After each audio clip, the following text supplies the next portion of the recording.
কবিতাটার নাম হচ্ছে আমি বার্ধক্যে কারো বোঝা হতে চাই না। আমি বার্ধক্যকে ভয় পাই না।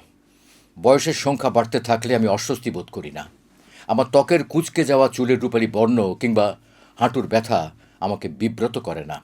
আমি জানি বয়স মানেই পরিবর্তন শরীরে, মনে, জীবনযাপনে। আমি একাকিত্বকেও ভয় পাই না। সময়ের সাথে আমি বুঝেছি একাকিত্ব কারো শাস্তি নয়, বরং নিজের সঙ্গে সময় কাটানোর আরেক নাম।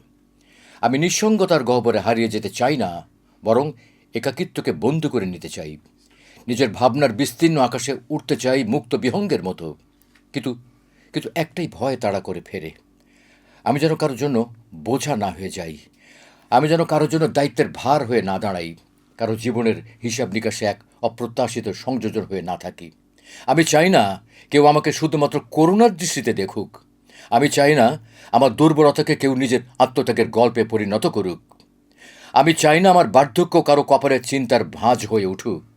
আমি চাই আমার বয়স হোক অভিজ্ঞতার সম্পদ, যার প্রতিটি দিন বয়ে আনবে নতুন উপলব্ধির আলো। আমি চাই বৃদ্ধ বয়সে আমি এক অগ্রন্থিত কবিতা হয়ে থাকি, যার প্রতিটি শব্দে থাকবে বেঁচে থাকার আনন্দ, জীবনের গভীরতা।